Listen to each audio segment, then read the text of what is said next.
Hello बच्चों, welcome back to my channel. कैसे हैं आप सब। आज की वीडियो में मैं आप लोग के लिए मैनेजिंग ह्यूमन रिसोर्सेज या फिर ह्यूमन रिसोर्स मैनेजमेंट के एमसीक्यूज क्वेश्चंस लेकर के आई हूं। मैंने पहले भी इस पर वीडियो डाली हुई है, अगर आपने नहीं देखी है तो उसका लिंक आपको इस वीडियो के डिस्क्रिप्शन में मिल जाएगा या फिर मैं आई बटन में दे दूँगी, आप वहाँ से चेक कर लीजिएगा। इसके अलावा और भी सब्जेक्ट जैसे फॉरेन ट्रेड ऑफ इंडिया है, कॉस्ट अकाउंटिंग है, export import procedures and documentation है, और भी सब्जेक्ट पर एमसीक्यूज वीडियो आपको मेरे चैनल पर मिल जाएंगी। अगर किसी सब्जेक्ट पर आप एमसीक्यूज वीडियो चाहते हैं तो सब्जेक्ट का नेम मुझे कमेंट करिएगा। चैनल पे नए हो तो जल्दी से सब्सक्राइब कर लीजिए, नोटिफिकेशन बेल को ज़रूर ऑन करिएगा और वीडियो अच्छी लगे तो लाइक करिएगा। आइए शुरू करते हैं। सबसे पहले वो क्वेश्चन ले लेते हैं जो मैंने आप लोगों से लास्ट वीडियो में पूछा था कि जॉब एनालिसिस में कौन सी दो चीज़ें आती हैं। तो इसका करेक्ट आंसर हो जाएगा job description and job specification. कुछ बच्चों ने इसका करेक्ट आंसर दिया है जिनके नाम है मारिया सिद्दीकी, जानवी श्रीवास्तव, मोहम्मद रेहान, खान शेब, शाहिद खान। इन बच्चों ने करेक्ट आंसर दिए हैं। चलिए अब आगे शुरू करते हैं, नेक्स्ट क्वेश्चन लेते हैं। इससे पहले की वीडियो में आपके 35 तक क्वेश्चन हो गए थे, अब 36 क्वेश्चन लेते हैं। निम्नलिखित में से कौन सा सही क्रम है? Which of the following is A correct order? Job analysis, recruitment, selection, placement, job analysis, selection, recruitment, placement, job analysis, selection, recruitment, placement, selection, recruitment, job analysis, placement. आपको बताना है कि जो भी एक सही क्रम होता है रिक्रूट करने का, पूरा जो एक क्रम में हायरिंग की जाती है तो उसका क्रम आपसे पूछा, ऑर्डर पूछा है कि करेक्ट क्या होगा। तो सबसे पहले आपका जॉब एनालिसिस किया जाता है, उसके बाद रिक्रूटमेंट होती है, फिर सिलेक्शन होती है, फिर प्लेसमेंट। पहले हम एनालिसिस करेंगे कि जॉब हमारी कैसी है, फिर रिक्रूटमेंट करते हैं, भर्ती निकलती है आप लोगों की, फिर सिलेक्शन होता है, उसमें से चयन किया जाता है, उसके बाद प्लेसमेंट, कार्य पर नियुक्ति होती है। तो करेक्ट आंसर यहाँ पर हो जाएगा ऑप्शन ए। नेक्स्ट क्वेश्चन है डैश भर्ती का आंतरिक स्रोत नहीं है, dash is not an internal source of recruitment, promotion, transfer, advertisement, departmental exam. तो आपके दो सोर्सेज होते हैं, इंटरनल और एक्सटर्नल सोर्स हो जाता है रिक्रूटमेंट का। इंटरनल में कौन सी चीज़ें आ जाएंगी? प्रमोशन है, ट्रांसफर है, डिमोशन है, रिटायर्ड एम्प्लॉयज़ हैं, जॉब पोस्टिंग है, ये सब हो जाते हैं इंटरनल सोर्सेज। और जो एक्सटर्नल सोर्सेज होते हैं वो हो जाता है आपका प्रेस एडवर्टीजमेंट है, एजुकेशन इंस्टीट्यूशन है, प्लेसमेंट है, कैंपस सिलेक्शन है, एम्प्लॉयज़ एजेंसीज़ हैं, ये सब हो जाते हैं आपके एक्सटर्नल सोर्सेज। तो यहाँ पर जो प्रमोशन, ट्रांसफ़र और डिपार्टमेंटल एग्जाम है, ये तीनों क्या हो जाएंगे? इंटरनल सोर्स होंगे। लेकिन जो एडवर्टीजमेंट होगा वो क्या होगा? एक्सटर्नल सोर्स हो जाता है रिक्रूटमेंट का। तो करेक्ट आंसर हो जाएगा ऑप्शन सी। नेक्स्ट क्वेश्चन है डैश को सही कार्य के लिए सही व्यक्ति के चयन की प्रक्रिया के रूप में परिभाषित किया जा सकता है। Dash can be defined as process of choosing the right person for the right job, selection, recruitment, induction, orientation. तो यहाँ पर आपको बताना है कि सही कार्य के लिए सही व्यक्ति के चयन की प्रक्रिया क्या कहलाती है। चयन, भर्ती, प्रवेश या फिर अभिविन्यास। तो हो जाएगा वो चयन। सिलेक्शन, रिक्रूटमेंट पहले निकलती है, रिक्रूटमेंट के बाद की जो स्टेज होती है वो हो जाती है सिलेक्शन। तो यहाँ पर सही कार्य के लिए सही व्यक्ति को चुनना, right person for the right job, तो हो जाएगा सिलेक्शन। तो करेक्ट आंसर हो जाएगा ऑप्शन ए। नेक्स्ट क्वेश्चन है निम्नलिखित में से कौन सा कार्य डिज़ाइन का एक घटक नहीं है? Which of the following is not a component of job design? Job enrichment, job rotation, job re engineering, job outsourcing. तो यहाँ पर जो आपका कार्य समृद्धि, कार्यवर्तन और कार्य पुनर्रचना है, ये तीनों ही जॉब डिज़ाइन के एक घटक है, कंपोनेंट हैं। लेकिन जो जॉब आउटसोर्सिंग दे रखा है वो इसका एक घटक नहीं है। जॉब आउटसोर्सिंग क्या हो जाएगा कि जब किसी कार्य को करने के लिए कंपनी क्या करती है, अपने वर्कर्स से ना करवा के किसी थर्ड पार्टी कंपनी को जो है क्या करेगी, इसके लिए हायर करती है, जो उसके काम को आकर के करता है, एक आपस में समझौता जो भी एग्रीमेंट होगा उसके बेसिस पे। तो वो हो जाता है जॉब आउटसोर्सिंग। तो यहाँ पर जो कंपोनेंट नहीं है जॉब डिज़ाइन का वो हो जाएगा option D, job outsourcing. Next question है पूर्व निर्धारित तरीके से कर्मचारियों को एक जॉब से दूसरी जॉब में ले जाना कहलाता है। Moving employees from one job to another in a predetermined way is called job rotation, job re engineering, work mapping, job enrichment. तो यहाँ पर आपसे पूछ रहा है कि पूर्व निर्धारित यानी कि एक प्री डिटरमाइंड वे में, प्री प्लानिंग के साथ जो भी आपके एम्प्लॉयज़ होंगे उनको एक जो भी जॉब वो कर रहे हैं उससे दूसरी जॉब में ले जाना क्या कहलाता है? तो वो हो जाता है कार्यवर्तन या फिर जॉब रोटेशन।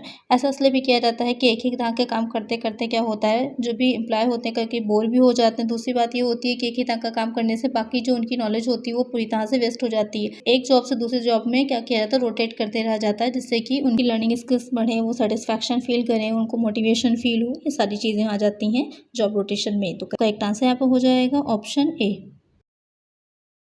नेक्स्ट क्वेश्चन है जॉब विश्लेषण के लिए स्थिति विश्लेषण प्रश्नावली PAQ है। The position analysis questionnaire PAQ for job analysis is quantitative technique, qualitative technique, both A and B, none of the above. तो क्वेश्चन आपसे पूछ रहा है कि जो जॉब विश्लेषण की स्थिति विश्लेषण प्रश्नावली है वो किस तरह की तकनीक है। तो यहाँ पर जो आपकी जॉब एनालिसिस होता है उसकी कई टेक्निक्स होती हैं। ऑब्जर्वेशन होंगी, आपकी इंटरव्यू टेक्निक हो जाती है, क्वेश्चनरी मेथड होता है, क्वेश्चनरी मेथड में भी कई तरह के आ जाएंगे, जिसमें से एक आपका हो जाता है position analysis questionnaire, PAQ model जिसे बोलते हैं। ये किस तरह की टेक्निक हो जाएगी, ये हो जाएगी मात्रात्मक तकनीक, क्वांटिटेटिव टेक्निक। तो करेक्ट आंसर यहाँ पर हो जाएगा ऑप्शन ए।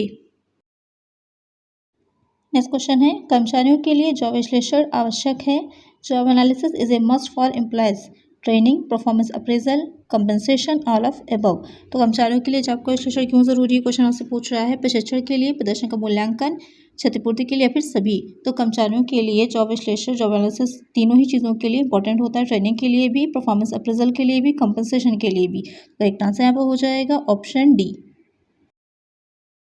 नेक्स्ट क्वेश्चन है, जॉब संवर्धन का एक तरीका है। Job enrichment is a way to motivate employees, compensate employees, staffing new employees, all of above.